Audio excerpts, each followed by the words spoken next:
मंत्र पाठ। ओम सहना भवतु सहनौ भुनक्तु सह वीर्यं करवावहै तेजस्विनावधीतमस्तु मा विद्विषावहै। ओम शांति शांति शांति। प्रथमावृत्ति की 212वीं कक्षा। सूत्र चलेगा तीसरे अध्याय के प्रथम पाद का 101वां सूत्र। कोई प्रश्न है पीछे का? नहीं है। तो जो प्रकरण चल रहा था, जिस प्रत्यय का कृत्य प्रत्ययों में और कृत्य प्रत्यय प्रारंभ हुए थे तव्यतव्या नियरः सूत्र से, और 6 प्रत्ययों में से हमने कौन कौन से प्रत्यय देख लिए? तव्य, तव्य, अनियत और अचोयत से यत प्रारंभ हो गया था। अचोयत के बाद एक, हाँ बस इतने ही आए हैं अभी, ठीक है ना। 4 प्रत्यय हमने देखे हैं अभी तक। उन 4 प्रत्ययों में तव्यतव्या नियर तो एक ही सूत्र तक सीमित रहा था। उसके बाद फिर अचोयत प्रारंभ हो गया था और वही चल रहा है अभी तक। अभी 5वां प्रत्यय नहीं आया है। तो अचोयत ने तो अजंतों से यत प्रत्यय कर दिया था, और पूरद उपधातु ने, ये भी एक सामान्य सूत्र ही था, इसने पवर्गांतों से और अधुपध आकार उपधा में विद्यमान रहने पर पवर्गांतों से यत प्रत्यय किया था। बाकी सूत्र कुछ कुछ धातुओं को लेके चल रहे हैं, जो कि प्रायः करके तो रेहलोरण्यत के अपवाद के रूप में है बहुत से। तो उसी में जो सूत्र आगे आए थे उनमें अब निपातन के कुछ सूत्र प्रारंभ करते हैं आगे। गदमद चर्यमश्चानुपसर्गे तक तो धातुएं दी गई थी साथ में, और प्रत्यय ऊपर से यत आ रहा था। आगे बने बनाए शब्द पड़े हुए हैं सूत्रों में। तो निपातनों में पहला सूत्र है अवध्य पर्ण्य वरिया गरिह पणितव्या निरोधेषु। इसमें वरिया शब्द को स्त्रीलिंग में भी माना गया है। तो कुछ व्याख्याकार तो यहाँ ये कहते हैं कि इसमें प्रत्येक पद लुप्त प्रथमांत निर्देश है, जैसे अवध्य अलग, पण्य और वरिया। समास करके यदि मानते हैं उस अवस्था में फिर व्याख्या में खोलना पड़ेगा हमें कि व्याख्या में वरिया शब्द स्त्रीलिंग का है, क्योंकि समास करके तो पता चलेगा ही नहीं। हम वरीयः कह करके समास करेंगे अवध्य, अवध्यम च पण्यम पण्यश्च या वरीयश्च या वरीयम च, ऐसे करके तब भी वरिया ही बनेगा बहुवचन में। वरिया करके विग्रह करेंगे तब भी वैसा ही बनेगा, तो संदेह भी रहता है। तो व्याख्याकार इसको अविभक्त्यंत या लुप्त प्रथमांत भी मान लेते हैं। यहाँ इन्होंने समास करके ही दिया है। तो अवध्य पर्ण्य वरिया प्रथमा बहुवचनांतम गरिह्य पणितव्या निरोधेषु सप्तमी बहुवचनांतम।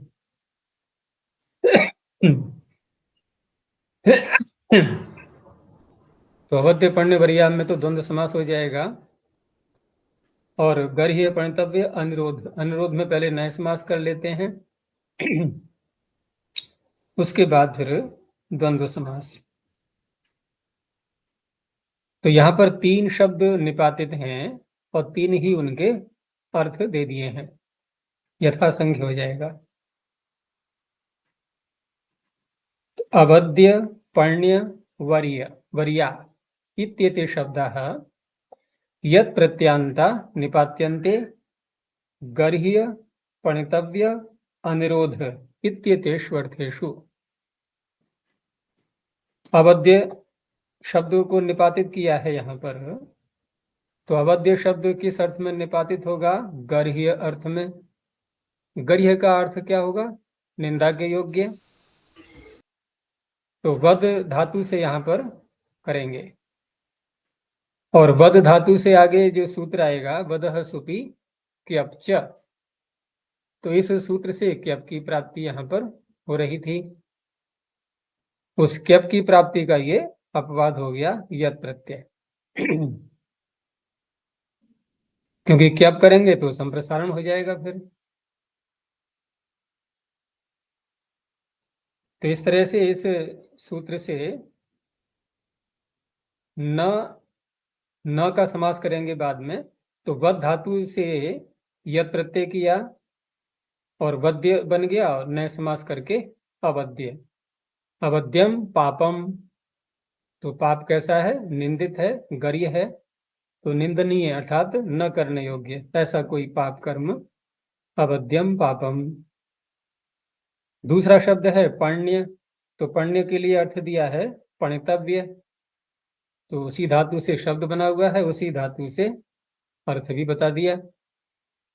तो अर्थ पण धातु का किया गया है, पण व्यवहारे स्तुतौच। तो यहाँ पर व्यवहार अर्थ अर्थात जो खरीदना, इस अर्थ को लेंगे, केवल इसी अर्थ में ही निपातित है ये। तो पणितव्य माने खरीदने योग्य। तो वहां पर बन गया पण्य शब्द। यहां रिहलोण्यत से प्राप्ति हो रही थी, ये उसका अपवाद हो गया। तो पण्य कंबल, कंबल कैसा है? पणितव्य है, खरीदने योग्य है। दूसरा स्त्रीलिंग का भी दे दिया है उदाहरण, पण्या गऊ। गऊ कैसी है? वो भी पण्या है, खरीदने योग्य है। ऐसे ही स्त्रीलिंग में वरिया शब्द निपातित है, तो यहां धातु है वृंग संभक्तौ, और वृंग धातु से यहां पर यत् प्रत्यय करेंगे, तो यत् प्रत्यय करने से यहाँ केवल गुण ही होगा बस, और तो कुछ होना नहीं है। स्त्रीलिंग है तो टाप हो जाएगा। अर्थ इसका क्या रहेगा? अनिरोध। तो अनुरोध का तात्पर्य जिसमें कोई रुकावट नहीं है, अर्थात कोई भी जिसका संभक्त, संभक्त माने उसका प्रयोग करना, संभक्ति, वृंग संभक्त, सेवन किसी के द्वारा किया जा सकता है, तो सेवन करने योग्य, ये अर्थ निकलेगा। तो शतेन वर्या, ऐसी कोई वस्तु या ऐसी कोई औषधि, ऐसा कोई पदार्थ जो 100 व्यक्तियों के द्वारा सेवन करने योग्य है, या सहस्रेण वर्या। तो इस तरह से ये अनुरोध अर्थ में निपातित है। आगे व्रेय धातु भी ग्रहण की गई है। व्रेय धातु से एतिस्तु शास व्री द्रिजुषः क्यप से क्यप का विधान किया गया है, क्योंकि यहाँ तो व्री से बनाया गया है, तो व्री से ये स्पष्ट नहीं हो पाता है कि वृंग संभक्त है या व्रेय वर्ण है, लेकिन यहाँ पर जो निपातन है वो वृंग संभक्त से है, और आगे जो एतिस्तु में वहां पर क्या प्रत्यय करेंगे वो व्रेय धातु से है। अपवाद इसलिए माना जाएगा क्योंकि यहाँ पर व्री कह करके जो वरिया बनाया गया है, और वहां भी एतिस्तु शास व्रीद्रिजुषः के, वहां भी व्री में कोई अनुबंध नहीं है।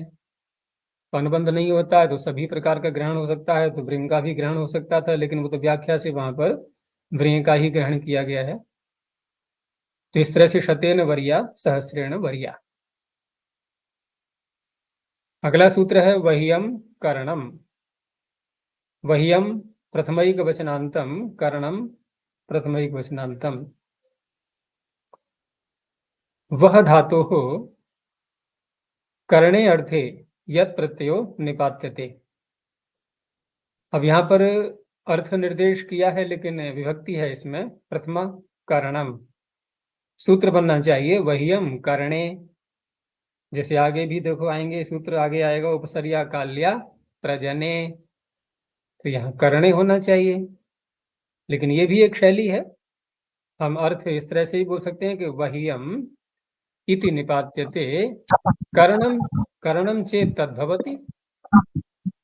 अर्थात जब वह करण होगा, साधन होगा करने का, साधन के रूप में करण शब्द साधन, साधन में हुआ है प्रत्यय वहां पर, तो करण अर्थ में ये निपातन है। यानी करणम चेत तद्भवति वही अमिति निपात्यते, अर्थ ऐसे भी होता है, ये भी शैली है। तो इसी से पता लगता है कि वही हम करणम में प्रथमांत निर्देश किया है। लाइव बंद करो अनमोल।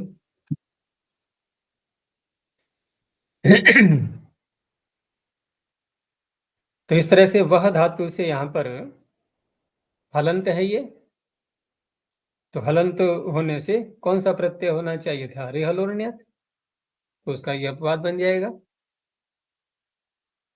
तो करण अर्थ में विग्रह कैसे करेंगे कि वहति अनेन इति वह्यम। अब उसमें एक ये भी है कि क्योंकि कृत्य प्रत्यय है सारे, या तो भाव में कहे गए हैं या कर्म में कहे गए हैं, ठीक है ना। तो भाव और कर्म तयोरेव कृत्यक्त फलर्थ है, तो निपातन से यहाँ पर करण अर्थ में भी कर दिया है इन्होंने, क्योंकि करण अर्थ में प्राप्ति नहीं थी। तो वही हम करणम, तो इस दृष्टि से ये भी कह सकते हैं कि वह धातु से जब करण अर्थ में करना है और करण अर्थ में प्रत्यय कृत्य होता नहीं, तो हम यूं भी कह सकते हैं कि यहाँ पर अण्यत प्रत्यय की भी प्राप्ति नहीं थी कर्ण में, तो रिहलोर्ण्यत से। तो इस तरह से एक अलग शब्द स्वतंत्र भी बन जाता है ये कृत्य प्रत्यांत करण अर्थ में। तो वही है माने शकट, गाड़ी, जिससे कुछ ढोया जाता है। तो वहति अनेनति वह्यम शकटम। अगला सूत्र आया, बहुत प्रसिद्ध है ये, अर्यः स्वामी वैश्यो हो। अर्यः प्रथमैक वचनांतम, स्वामी वैश्यो हो सप्तमी द्विवचनांतम। तो ये अर्थ दे दिए शब्द के, स्वामी च वैश्यश्च। तो अर्यः इति स्वामी वैश्योरभिधेयो यत् प्रत्यांतो निपात्यते। तो अर्य शब्द धातु री आती है धातु पाठ में, री गतौ। अब री गतौ स्पष्ट ही रेहलोन्यत से यहाँ तो निर्णय होना चाहिए था, लेकिन स्वामी और वैश्य इन अर्थों में यत् प्रत्यय हो गया, अन्य अर्थों में फिर आर्य बनेगा, रिहलोन्यत से निर्णय करके वहां आर्य बनेगा। और दूसरा एक आर्य अन्य प्रकार से ही बनाते हैं, जैसे आर्य कहा गया स्वामी के लिए, और महर्षि यास्क ने निरुक्त में आर्य शब्द परमात्मा के मतलब ईश्वर के वाचक शब्दों में रखा है उसको। इन शब्द भी आता है वहां पर, इन आर्य, इन बोलते हैं ना सेना में, इनेन सहिता सेना, यानी कि स्वामी के साथ। तो इन स्वामी और परमात्मा का भी नाम इन है, और ये भी परमात्मा का नाम है, और अर्य परमात्मा का नाम है, और हम सब परमात्मा की संतान हैं। तो अर्यस्य अपत्यम आर्य, इस तरह से ही बनाते हैं अण प्रत्यय करके, और सीधा री धातु से ही बना सकते हैं। तो दोनों प्रकार से बनता है, लेकिन यहाँ जो निपातित है ये तो स्वामी अर्थ में भी है और साथ में वैश्य अर्थ में भी है। तो वैश्य को भी अर्य बोलते हैं। वो कौन सा मंत्र है जिसमें परमात्मा ने कहा है कि मेरी वेदवाणी सभी के लिए है? बहुत प्रसिद्ध मंत्र है, ऐसे मंत्रों को याद रखा करो। हैं? यथेमां वाचम कल्याणी हाँ, मावदानि। यथेमां वाचम कल्याणी मावदानि जनेभ्यः। देखो इसमें आया है अर्य शब्द, अर्याय ब्रह्मराजन्याभ्याम ब्रह्मराजन्याभ्यां शूद्राय चार्याय शूद्राय चारणाय च स्वाय स्वाय। चारणाय च। तो अर्य शब्द भी यहाँ पर दिया हुआ है, वो वैश्य अर्थ में ही है वहां पर, क्योंकि ब्रह्म राजन्य के साथ में है ना, इसलिए राजन्य क्षत्रिय, ब्रह्म ब्राह्मण, आर्य वैश्य। अच्छा जी, तो वो अर्य स्वामी पर ये सूत्र जो है, स्वामिन् ऐश्वर्ये। स्वामिन ऐश्वर्य, वो तो स्वामिन शब्द है, स्व शब्द से, स्वामिन् ऐश्वर्य अर्थ में। वहां स्वामिन शब्द निपातित है, स्व शब्द से बनाया है उन्होंने। तो अर्यः स्वामी, अर्यो वैश्य, ये दोनों अर्थों में ये बन गया। आगे है उपसर्या काल्या प्रजने। उपसर्या प्रथमैक वचनांतम, काल्या प्रथमैक वचनांतम, प्रजने सप्तम एक वचनांतम। उपसर्या इति शब्दो निपात्यते काल्या प्रजने। तो काल्या का तात्पर्य यानी प्राप्तः कालः अस्याः, जिसका काल प्राप्त हो गया है। तो उसमें 5वें अध्याय में एक प्रकरण चलता है, समयस तदस्य प्राप्तम, समयः तद अस्य प्राप्तम। तो ये अर्थ निर्देशक सूत्र हो गया, यानी समय प्राप्त हो गया है, ये अर्थ हो गया। इसी अर्थ में फिर आगे बढ़ेंगे तो समय सदस्य प्राप्तम, आगे सूत्र बोलो। ऋतोरन् छन्दसि कालाद्यत, छंदसी घस के आगे कालाद्यत। तो प्रकृष्ट। कालवाची, काल शब्द से भी, काल शब्द से वाची नहीं, काल शब्द से यत प्रत्यय हो गया, यानी कालः अस्य प्राप्तम। यहाँ पर स्त्रीलिंग है इसलिए कालः अस्याः प्राप्तम। तो कालाद्यत से यत प्रत्यय करके स्त्रीलिंग में काल्या। तो उपसर्या शब्दों निपात्यते काल्या प्रजने भवति। और प्रजन जो अर्थ दिया है यहाँ पर, तो प्रजन में प्र शब्द लगाया हुआ है, और प्र से तात्पर्य पहला, प्रारंभ क्रिया का जो होता है ना, वहां प्र लगा देते हैं। जैसे आदि कर्मणि इक्तः कर्तरि च, आदि कर्म में जब क्ता प्रत्यय करते हैं तो देखा होगा वहां जितने भी उदाहरण बनेंगे उसमें प्र लगा हुआ होता है दृष्टांत के साथ में प्र, जैसे प्रकृतम यानी कार्य प्रारंभ किया है। तो ऐसे यहाँ पर है प्रारंभ, प्रारंभ का तात्पर्य यानी पहला गर्भधारण का काल, प्रारंभ हो गया है गर्भधारण का काल जिसका प्राप्त है, यानी कि पहला, उसे कहेंगे उपसर्या। यानी ऐसी गऊ या ऐसी वडवा जिसका प्रथम गर्भधारण का समय आ चुका है, तो उसी में आता है ये प्रयोग में, उपसर्या गऊ, उपसर्या वडवा। यही है, काल्याधि अर्थ निकल गया इसमें, प्रथम गर्भधारण है और प्रजन भी साथ में दे दिया है। और प्रजन में ये भाव में प्रत्यय है, ये भाव में कौन सा प्रत्यय होगा? भाव में भावे ही सूत्र तो है, घय प्रत्यय करेगा, वो घय प्रत्यय करेगा तो वृद्धि होनी चाहिए, लेकिन वृद्धि का निषेध करने वाला बैठा हुआ है जनिवध्योष्ट। जन धातु में वृद्धि जो है वो निषेध कर देता है, इसलिए प्रजन यहाँ पर भाव में ही है ये, यानी प्रजन अर्थ में, उत्पत्ति अर्थ में, उत्पत्ति अर्थ लेंगे यहाँ पर। तो उपसर्या काल्या प्रजने, ये एक शब्द हो गया अलग। आगे बहुत प्रसिद्ध सूत्र है ये, अजर्यम संगतम। प्रसिद्ध इसलिए है क्योंकि आर्यों की संगति के लिए कहा जाता है ये, इसलिए प्रसिद्ध हो गया है। तो अजर्यम प्रथमैक वचनांतम, संगतम प्रथमैक वचनांतम। संगत शब्द में जो निष्ठा है ये भी भाव में है, नपुंसके भावे कुतः। तो भाव में है तो फिर क्या अर्थ होगा इसका? संगमन, अर्थात संगत या संगति कह लो, स्त्रीलिंग में हम संगति भी बनाते हैं, मेल, संगमन मेल, यह है संगतम। तो ये अजरियम शब्द निपातित है, यहाँ पर धातु है जरीश वयो हानव, और नए समास कर दिया गया है, तो जीर्ण न हो उसे कहेंगे अजरियम।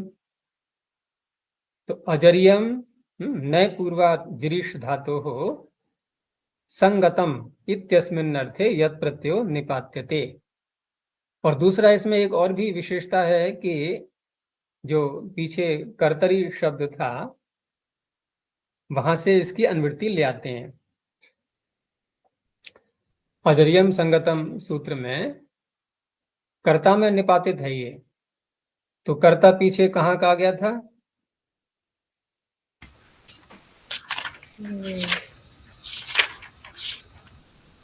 कर्मकर्तरी आदि में आया था कर्तरी। ये कर्तरी कर्मकर्ता आदि में कर्तरी आया था आचार्य, अनुवृत्ति। हाँ,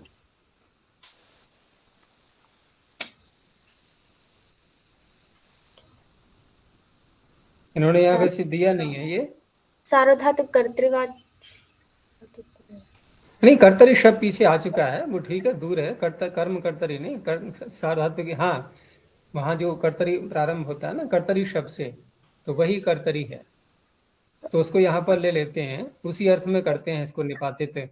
क्योंकि ये जो शब्द बनता है यहाँ पर, इसकी व्युत्पत्ति होती है कि न जीर्यति इति, जो जीर्ण नहीं होती है, ठीक है ना, जो जीर्ण नहीं होती है उसे कहते हैं अजरियम।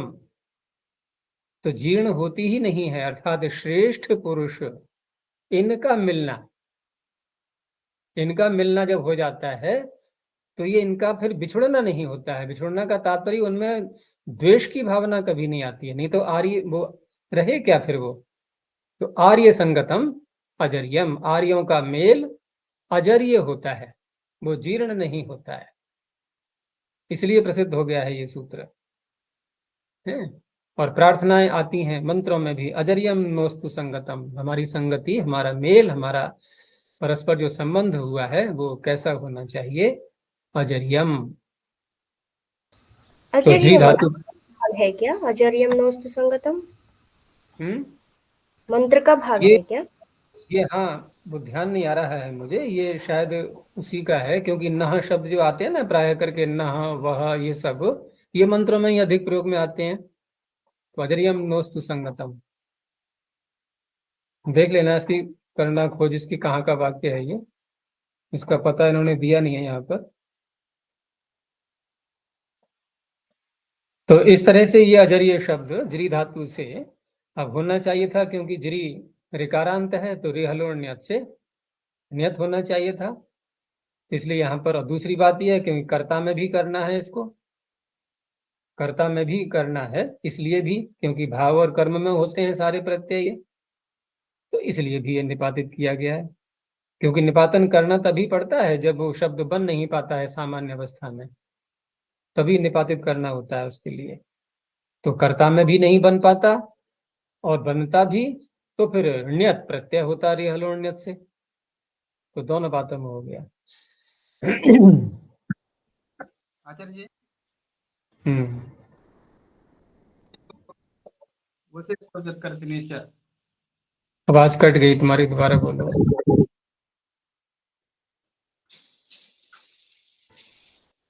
हम्म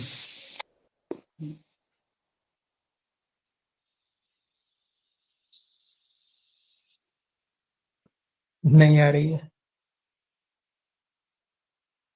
पुराने फोन पे आ गए क्या? इसीलिए। चलो, कोई पीछे का कर्म तुम्हारा फलीभूत हो रहा है, जब इसका पूरा भोग हो जाएगा तो ये भी समाप्ति हो जाएगी इसकी समस्या की। नहीं आ रही है बात।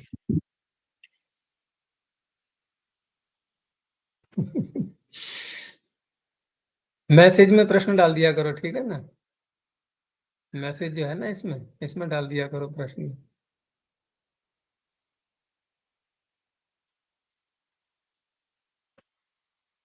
तो यहाँ पर यदि हम ये, जैसे यहाँ पर इन्होंने कर्ता में निपातित किया है, तो उसमें यह भी होता है कि जैसे कर्ता में भाव प्रत्यय, भाव और कर्म में होते हैं कृत्य प्रत्यय, तो यहाँ कृत्य प्रत्यय कोई प्राप्ति ही नहीं था।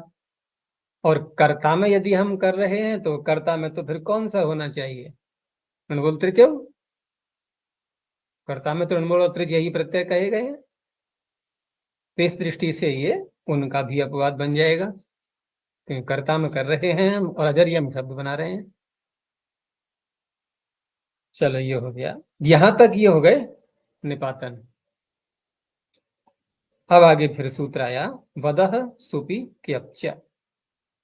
वदह पंचम एक वचनांतम, सुपि सप्तम एक वचनांतम, क्यप प्रथम एक वचनांतम च अव्यपदम। यहां पर भी पीछे जो सूत्र आया था गद मद चर यमश्चानुपसर्गे, यहां से अनुपसर्गे शब्द को भी ले लेते हैं अनुवृत्ति के रूप में, तो इसलिए उपसर्ग रहित अवस्था में ही यह सूत्र लगता है। तो वद धातो हो अनुपसर्गे अर्थात उपसर्ग रहिते सुपि सुबंत पदे क्या प्रत्ययो भवति। साथ में सूत्र में च भी पड़ा हुआ है, तो प्रकरण यहां पर यत का ही चल रहा था, अब तक सारे निपातन भी यत में ही किए गए थे, तो यत भी ले लेते हैं। तो यत और क्या दो प्रत्यय यहां पर इस धातु से होंगे।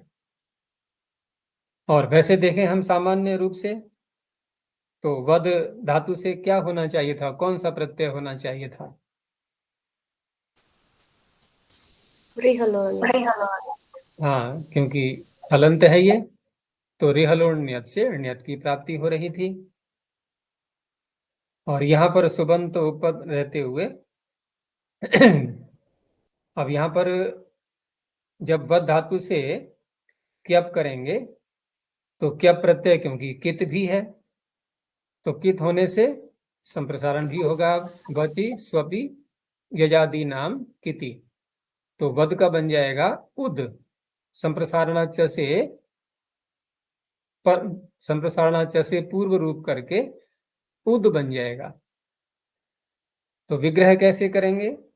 विग्रह करेंगे, विग्रह भाव में ही करेंगे कि ब्रह्मणः वदनम, वदन माने कथन, और ब्रह्मणः वदनम ब्रह्म का कथन, अर्थात ब्रह्म के द्वारा कहा हुआ कोई वाक्य, परमात्मा का कथन या किसी विद्वान का कथन, तो ब्रह्मणः वदनम ब्रह्मोद्यम, ये समास हो गया।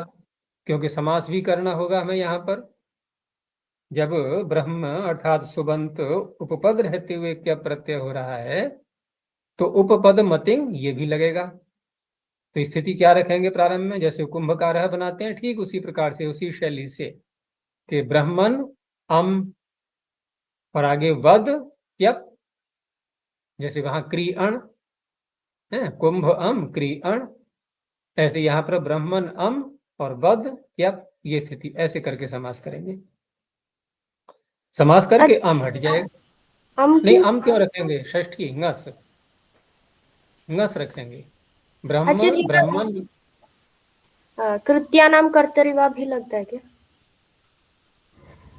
कृत्यानाम कर्तरीवा भी लगता है, लेकिन यहाँ पर उसके लगाने की आवश्यकता नहीं है, क्योंकि वो कर्ता में करता है, ठीक है मान लेते हैं हम, कृत्यानाम कर्तरीवा भी लगाएंगे तो षष्ठी उससे भी षष्ठी हो जाती है, क्योंकि ब्रह्म के द्वारा कथन है तो ब्रह्म कर्ता हो ही गया अपने कथन का, ठीक है ना। तो कृत्यानाम कर्तरीवा भी षष्ठी ही करेगा, तो षष्ठी करेंगे तो ब्रह्मन ngस और वद क्या, उपपद मतिंग से समास करने के बाद विभक्ति हट जाएगी, रह गया ब्रह्म, नकार का भी लोप हो जाएगा, और वद में संप्रसारण करके उद और या, फिर गुण कर लेंगे आद्गुण से ब्रह्मोद्यम। अच्छा, दूसरे पक्ष में जब यत प्रत्यय करेंगे, यत की भी इसमें अनुवृत्ति आ रही है, तो फिर ब्रह्मवद्यम, वहां संप्रसारण नहीं हो पाएगा, बस इतना ही अंतर है। ऐसे ही सत्यस्य वदनम, अब यहां तो नहीं लगाएंगे हम कृत्यानाम कर्तरीवा, सत्य कोई करता थोड़े ही है, तो यहां पर एक सामान्य रूप से हम कर्तृकर्मणों कृति से षष्ठी कर लेंगे, क्योंकि सत्य कर्म हुआ ना, सत्य को कहना, वो तो हिंदी में बोल देते हैं हम सत्य का कथन, सत्य का कथन यानी कि सत्य को कथन, सत्य को कहना, तो सत्यस्य वदनम सत्योद्यम अथवा सत्यवद्यम, इस तरह से विग्रह करेंगे।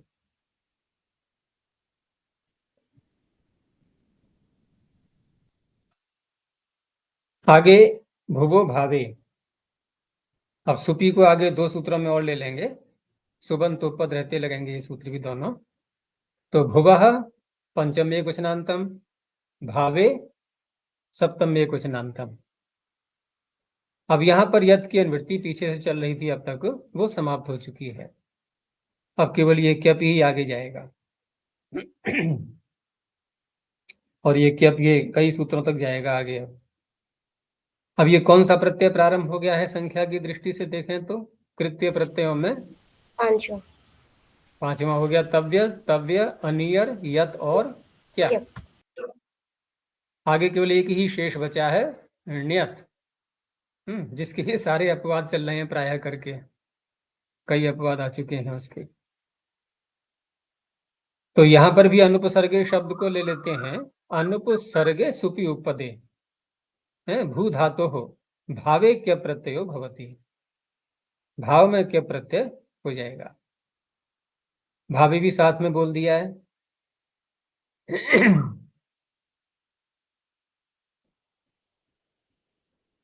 और यहाँ पर कोई प्रश्न भी कर सकता है कि जब तयोरेव कृत्यक्त खलर्था से भाव कर्म में ही प्रत्यय कहे गए हैं तो फिर इसकी क्या आवश्यकता है कहने की। तो भाव में कहे गए लेकिन कर्म में भी तो कहे गए हैं, ठीक है ना, ये केवल भाव में ही लगेगा बस। तो इस तरह से यहाँ पर भाव में हम भू धातु से क्या प्रत्यय करेंगे तो गुण तो हो नहीं पाएगा, तो भूय शब्द बन जाएगा। और सुबंत उपद रहते यहाँ पर कर रहे हैं, तो भूय का अर्थ भाव में क्या बनेगा, भूय का अर्थ भाव में बनेगा जो भू धातु का अर्थ है। भू का अर्थ क्या है सत्ता, भू सत्तायाम। अब भाव में किया है ब्रह्मन शब्द है, तो ब्रह्मन में यहाँ पर षष्ठी से विग्रह करेंगे, ब्रह्मणा ब्रह्मणो भूयम, ब्रह्म का होना। तो ब्रह्म का होना आगे जब वाक्य बोल रहे हैं कि ब्रह्म भूयम गतः, और गतः में जो गम धातु है ये प्राप्ति अर्थ में है, यानी ब्रह्म भूय को प्राप्त हुआ।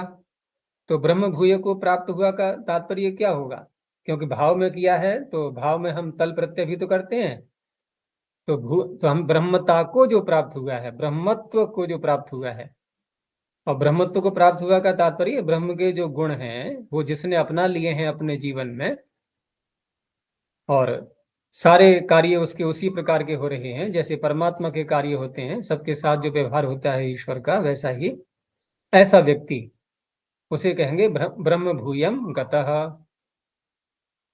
तो यहाँ पर ब्रह्म में षष्ठी से विग्रह करके और उपपद मतिंग से समास कर लेंगे।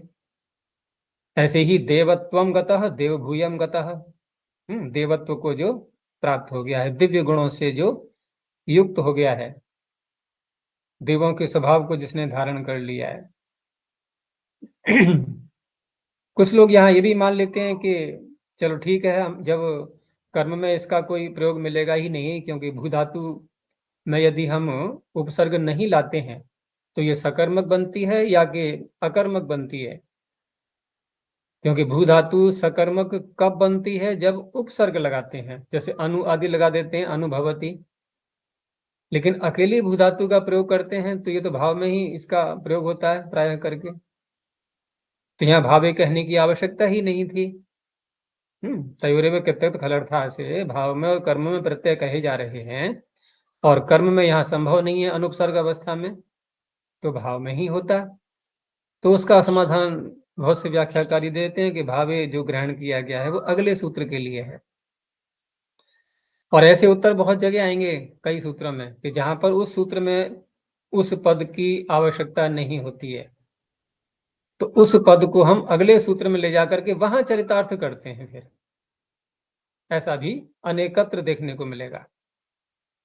तो हनस तचा में भावे को ले जाना है, इसलिए यहाँ भावे पढ़ दिया, वहां न पढ़ करके। ये भी एक शैली है पढ़ने की, इसका भी ध्यान रखना आगे से। तो ब्रह्म भूयम गतः, देव भूयम गतः। आगे है हनस तच, हनः षष्ठी एक वचनांतम, पंचमी भी कह सकते हैं यहाँ पर, लेकिन आदेश भी करना है तो षष्ठी मान ली गई, कोई समस्या नहीं है उसमें। तो लुप्त प्रथमांत निर्देशः च अव्ययपदम। तो अनुपसर्गे सुपि सुबंत उपपदे हन धातु क्या प्रत्यय भवति भावे तकारश्चान्तादेशः। तो दो कार्य करेगा ये, एक तो क्या प्रत्यय करेगा और दूसरा तकार आदेश कर देगा। तकार आदेश करेगा तो स्पष्ट है कि अलोन्त्यस्य के नियम से हन के नकार को ही होना है, तो हन का बन जाएगा हत। अब अगर ये सूत्र न याद रहे तो कोई तुकागम करने लगेगा हत्या शब्द में, कि हत्या कैसे बना कि तुकागम करके, तो तुक तो संभव ही नहीं है।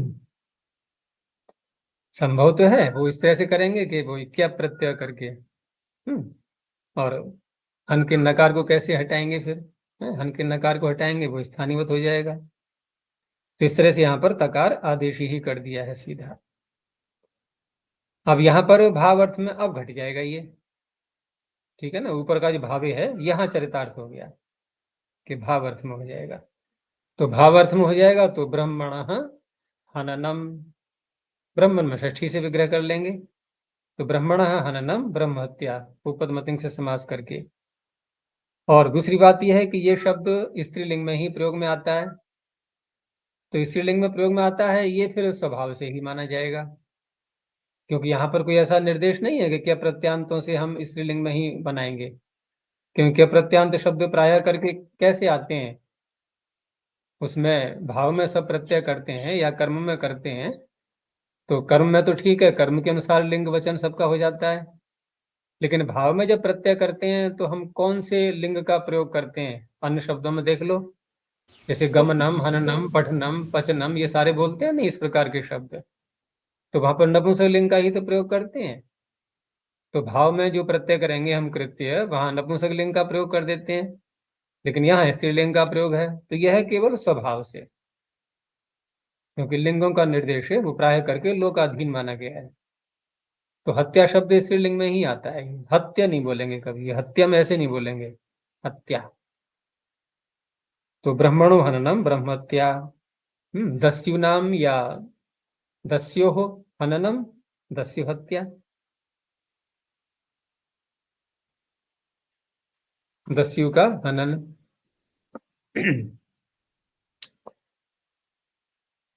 आगे है, तो यहां कौन सा प्रत्यय प्राप्त था, यहां यदि यद प्रत्यय न करते इस सूत्र से वो क्या प्रत्यय, तो कौन सा होना चाहिए था,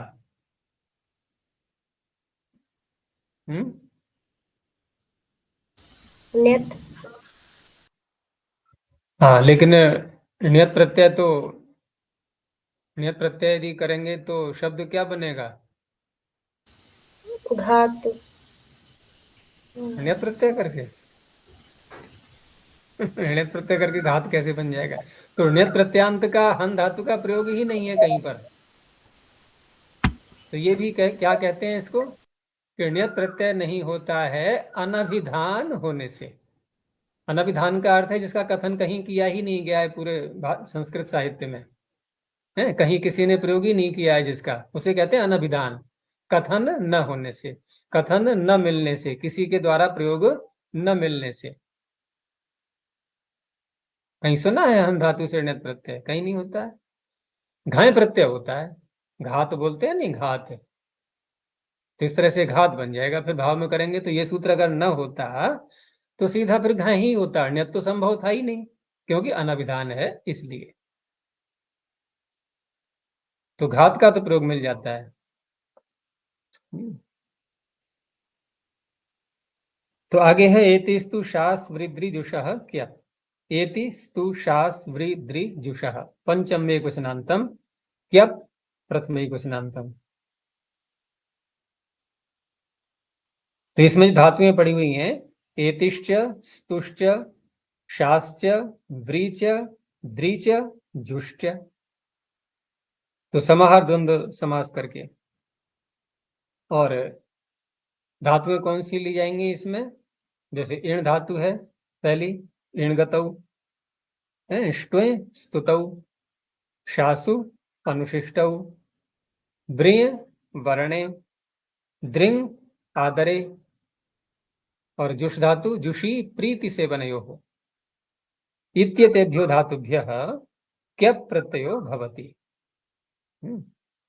अब इसमें हम देखेंगे कि किन किन सूत्रों से और क्या क्या प्रत्यय यहां पर प्राप्त था जो कि क्यप का विधान किया गया है। जैसे इसमें इण धातु है और स्तु है, व्री है, द्री है, तो इण धातु से कौन सा प्रत्यय प्राप्त था अगर ये यत। क्यप न करें तो? यत। हम्म यत।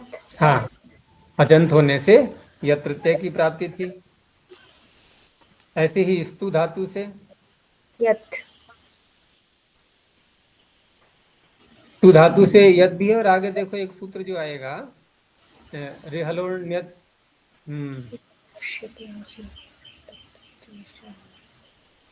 एक सूत्र है जिसे और आवश्यक है, तो वर्णांतों से, लेकिन वो आवश्यक अर्थ में है, वहां एक बंधन लगा दिया है। तो सामान्य रूप से देखें तो अचोयत आना चाहिए था। और शास से धातु तो हलंत ही है, तो रिहलोण्यत, और व्री द्रि ये ऋकारांत हैं, तो रिहलोण्यत यहाँ भी है, और जुष भी हलंत है। इस तरह से यहाँ पर पहले से ही क्यप प्रत्यय कर दिया है। अब रही बात कि क्यप तो पीछे से आ रहा था, अभी ये वदह सुपी क्यपच,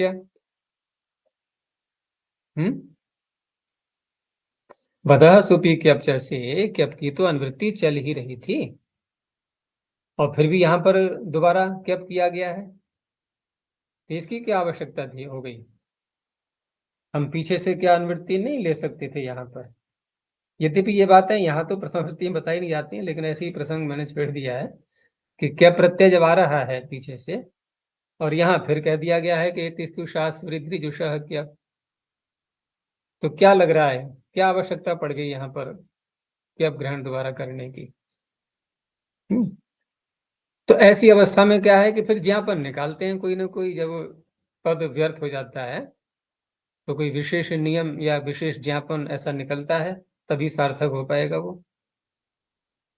तो यहाँ जो सामान्य रूप से जो क्या प्रत्यय किया गया है, और आगे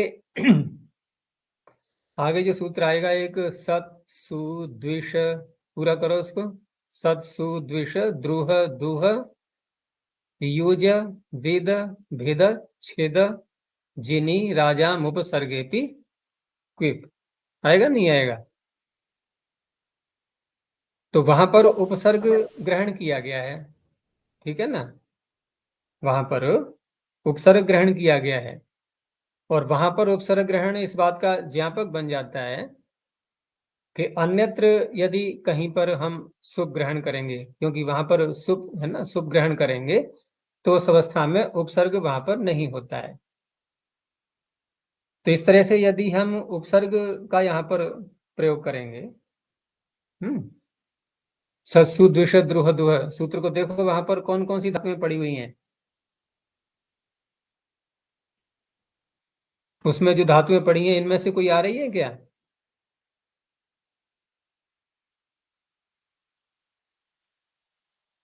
कौन सी आ रही है देखो?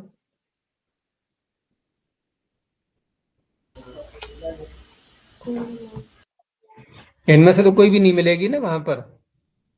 सत सु द्विष द्रुह दुह युज वेद भेद छेद जी नी राजाम उपसर्गेपि क्वे, इनमें से हो कोई है, कोई भी नहीं। लेकिन वहां का जो उपसर्ग ग्रहण है, नहीं ये बात उन उपसर्ग वाली तो अलग हो गई, हाँ ठीक है। यहाँ बात हमारी चल क्या रही थी कि क्या प्रत्यय वाली, ये तो उपसर्ग वाला अलग विषय है ये, कि वहां जो उपसर्ग ग्रहण है वो इस बात का ज्ञापक बन जाता है कि अन्यत्र कहीं पर सुप ग्रहण करते हैं तो उपसर्ग ग्रहण वहां पर नहीं होता है, वो तो एक अलग विषय हो गया है। लेकिन यहाँ पर क्या प्रत्यय पीछे से आ रहा था और फिर भी यहाँ पर दोबारा क्या प्रत्यय पढ़ा गया है, तो कुछ लोग तो कहते हैं कि स्पष्टता के लिए यहाँ कोई विशेष उसका महत्व नहीं है। चलो इन बातों में अभी नहीं फंसते हैं हम लोग, हम केवल इतना देखते हैं कि इन धातुओं से जो अन्य प्रत्यय प्राप्त हो रहे थे तो वो न कर करके सीधा हम क्या प्रत्यय करेंगे, और क्या प्रत्यय करेंगे, तो एक तो यहाँ पर गुण जहां पर संभव है वो नहीं हो पाएगा, जैसे इण धातु है, स्तुष और द्रि, व्री, द्रि और जोश, सभी में गुण की प्राप्ति है, वो नहीं होगी। जो धातुएं ह्रस्वांत हैं, कौन कौन सी, जैसे ई, इण धातु, और स्तु, व्री, द्रि, इनमें तुक आगम हो जाएगा अलग से, जो कि अन्य किसी प्रकार संभव नहीं था। तो इण धातु से क्या करेंगे, इण गतो गति अर्थ है, तो गति में यहां पर प्राप्ति अर्थ ले लेंगे, तो शब्द क्या बन जाएगा, इत्यह, अर्थात प्राप्त करने योग्य। और स्तु धातु से स्तुत्यः, स्तुति करने योग्य। शास धातु से करेंगे तो शास इत अंग हलो हो, अंग प्रत्यय यदि आगे आए, अथवा हलादि कितनित, तो ये हलादि कित प्रत्यय आ गया है क्या, तो इकार हो जाएगा उपधा को, और शासी वसी घसी नाम से मूर्धन्य भी कर लेंगे, तो बन जाएगा शिष्य। ये शब्द बहुत प्रसिद्ध है, इसी सूत्र से बनता है। और व्री धातु से यहाँ पर वर्ण, व्रे वर्णे धातु से करेंगे तो तुक आगम होकर के वृत्त्यः, वर्ण करने योग्य, स्वीकार करने योग्य। द्रि धातु से करते हैं दृंग आदरे, तो प्राय करके देखा होगा ये आंग उपसर्ग लगा करके ही आती है, तो वहां पर आ लगा करके बोलेंगे आदृत्यः, आदर करने योग्य, तुक आगम यहाँ भी हो गया। और जुषी प्रीति सेवन हो, सेवन करने योग्य या प्रीति करने योग्य, तो वहां पर गुण होगा नहीं, तो जुष्य। इस प्रकार के ये शब्द इस सूत्र से बनेंगे। आगे है ऋतुपदात् च अक्लिर्पि चृते है, ऋतुपदात् पंचमेक वचनांतम अक्लिर्पि चृते है, ऋतुपदात् च अव्ययपदम अक्लिर्पि चृते है पंचमेक वचनांतम। तो ऋतुपदात् ऋत तपरकरण भी किया गया, ऋत उपधा यस्य, स ऋतुपधः तस्मात् ऋतुपदात्। और क्लिरिप और चिरित इन धातुओं को छोड़ दिया गया है, कृपु सामर्थ्य, और चिरित कौन सी है, चिरति हिंसा ग्रंथनयो, ये तो दादिगण में आती है, चिरित धातु, चिरति है ये, ईदित, उसको भी छोड़ दिया है। तो क्लिरिपिश्च चिरतिश्च इति क्लिर्पि चिरति ही, न क्लिर्पि चिरति ही, अक्लिर्पि चिरति ही। तो सामान्य शब्द है इसमें ऋतुपदात्, तो बहुत सी धातुएं आ जाएंगी इसमें। ऋतुपदात् धातु हो क्या प्रत्ययो भवति, क्लिर्पि चिरति वर्जयित्वा, इन दोनों धातुओं को छोड़कर। अब धातु पढ़ी है इसमें क्लिरिप, और ऋतुपद का कर रहे हैं निषेध, तो क्लिरिप में कहाँ प्राप्त हो जाएगा, लेकिन धातु क्लिरिप नहीं है, धातु तो है कृपु सामर्थ्य, कृप ही है वो तो कृपुरोला से जो इसमें रेफ श्रुति है उसको लकार कर देते हैं, इसलिए क्लिरिप बोल देते हैं। तो ऋकारांत उपधा वाली, ऋकार उपधा वाली जैसे धातु वृतु वर्तने, तो इस धातु से करेंगे। अब यहाँ कभी कभी धोखा यह भी होता है कि व्री धातु से किया गया है और क्या है तो कागम हो जाएगा, तो क्या बन जाएगा,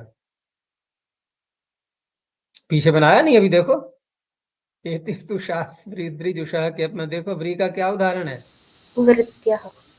हाँ, और यहाँ भी देखो क्या है, वृत्यम, लेकिन यहाँ पर हम उस व्री को क्यों नहीं लेंगे, क्योंकि ये ऋतुपद का प्रकरण चल रहा है। तो वृतु वर्तने धातु है ये, ऋकार उपधा है।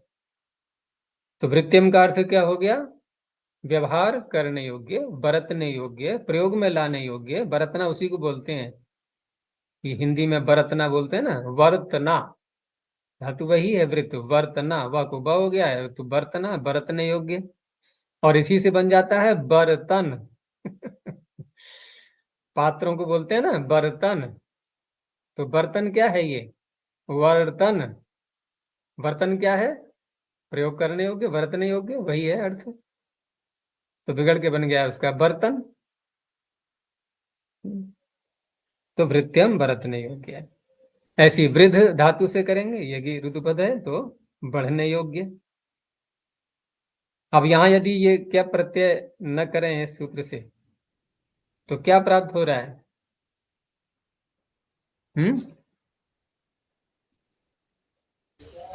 नियत। हैं? क्या होना चाहिए? नियत। वही रेहलोनियत से वही है, हलंत है ना ये। भाई जो भी धातु ऋतुपद होगी तो हलंत तो होनी ही है, ये तो निश्चित है, हलंत ही होगी वो। तो नियत की प्राप्ति में ही है सारे ये सूत्र। इस तरह से हम ये भी देखते हैं, अगर कृत्य प्रत्ययों में संख्या की दृष्टि से देखा जाए तो सबसे अधिक प्रयोग में आने वाले हैं भले ही 6 प्रत्यय, लेकिन सबसे अधिक प्रयोग में कौन से प्रत्यय हो सकते हैं इसमें? देखो, तव्य तव्य को तो 1 कर दो, इकट्ठा तव्य है ना, तो रह गए 5। दोनों को इकट्ठा कर दें हम तो रह गए 5 प्रत्यय। तो सबसे अधिक प्रयोग में कौन से आने वाले हैं इन 5 में से? तो स्पष्ट है कि तव्य तो बहुत ही प्रसिद्ध है ना। अनियर कुछ कम चलता है उससे, और अचोयत भी हो गया, अजन धातुएं बहुत सारी हैं, और दूसरा रेहलोन्य।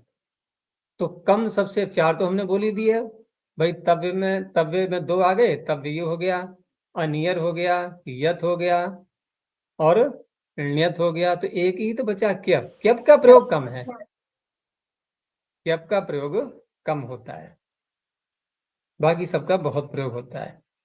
और इसलिए जितने भी ये दिए हैं सारे प्राय करके अभी जो आ रहे हैं, तो ये क्यप का जो प्रकरण चल रहा है तो सब ये उसी के अपवाद बनेंगे एक प्रकार से। तो यहाँ पर ण्यत की प्राप्ति में क्यप प्रत्यय हो गया।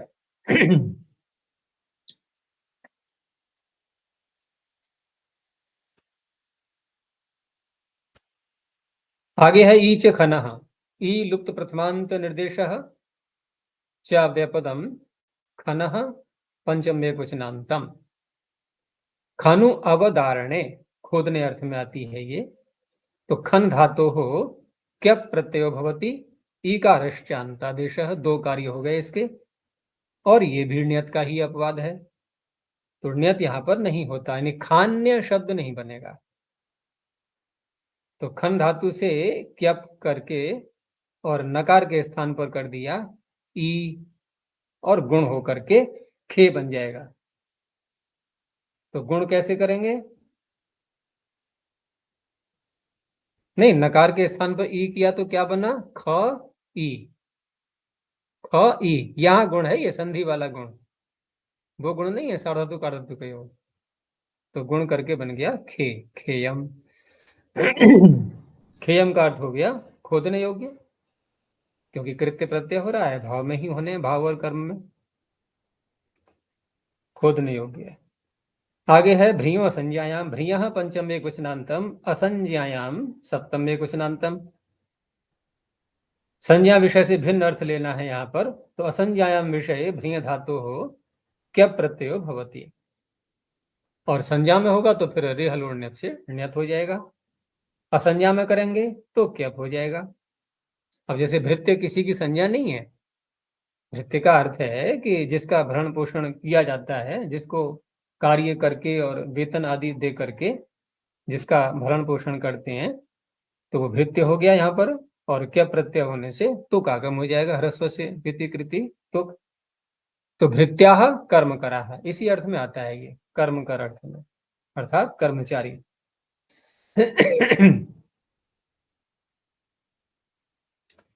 आगे है मृजेर विभाषा।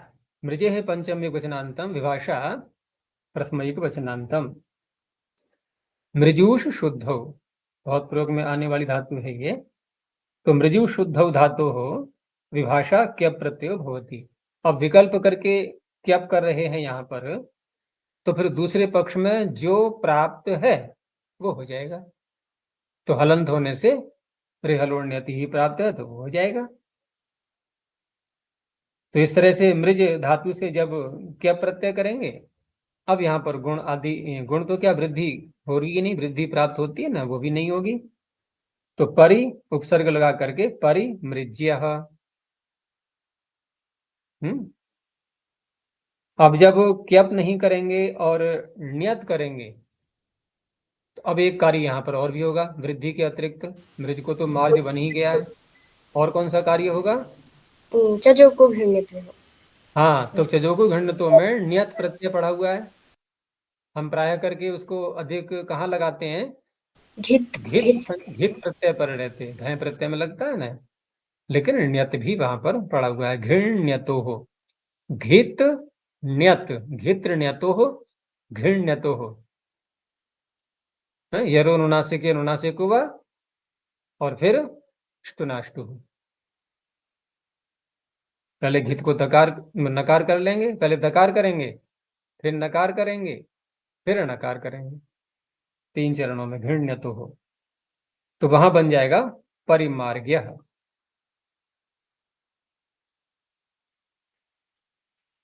और दूसरा अच्छा, यहाँ पर ये भृत्याः कर्मकराः में ये तकार कैसे आया? तो का कम करके क्यप है ना, रस्व से पितिकृति तो उसे तो हो गया। यही तो क्यप का फायदा होता है, क्योंकि पित भी है यो, कृत भी है साथ में। दूसरा यहाँ पर यह है कि मृज धातु में ये पीछे हमने सूत्र बोला था अभी, ऋतुपधात चाक क्लिपि चृते है, तो ऋतुपध धातु भी है ये मृज। तो यदि ये सूत्र न बनाए तो उस अवस्था में मृज से क्या होना चाहिए था? ऋतु पदार्थ से क्यप की प्राप्ति हो रही थी, नहीं? जी। अच्छा, क्यप यहाँ भी कर रहे हैं हम, लेकिन क्यप यहाँ भी कर रहे हैं, लेकिन विकल्प से कर रहे हैं क्यप। तो विकल्प से जब क्यप कर रहे हैं तो फिर ये क्या स्पष्टता क्या निकली, क्या सिद्ध हुआ यहाँ पर? यदि सूत्र न बनाए तो क्यप हो ही जाना था। विकल्प कर रहे हैं और विकल्प से हम क्यप कर रहे हैं, तो इसका अर्थ है कि दूसरे पक्ष में हमें नियत भी करना है। तो ये सूत्र यदि न बनाते तो नियत नहीं होता। ठीक है ना, इसलिए इसका विधान किया गया है। यानी क्यप की प्राप्ति में नियत भी चाहिए हमें, अर्थात क्यप करने के लिए नहीं है ये सूत्र, क्यप तो हो ही जाना था, बिना इसके भी हो जाता वो कार्य, लेकिन नियत नहीं हो पाता। तो परिमृज्य, परिमार्ग्य, ये 2 बन जाएंगे इसमें। चलो कितना ही रखते हैं, आगे फिर निपातन आ रहे हैं। प्रणव ध्वनि। ओ